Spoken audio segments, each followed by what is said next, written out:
It's been the constant and consistent return of customers over the last sort of 18 to 20 months during the pandemic and the lockdown, and also the addition of more through our social media campaigns. The brand in the majority has helped us with some back office support.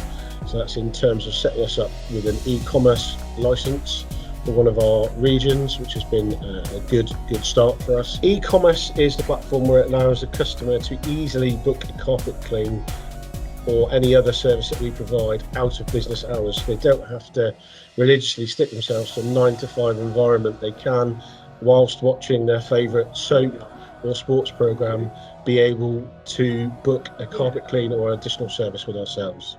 Then there's the marketing and the marketing support, for the email campaigns that we run, which has given us that extra level of exposure. Well, I see us as a business having more employees, having more locally based customers.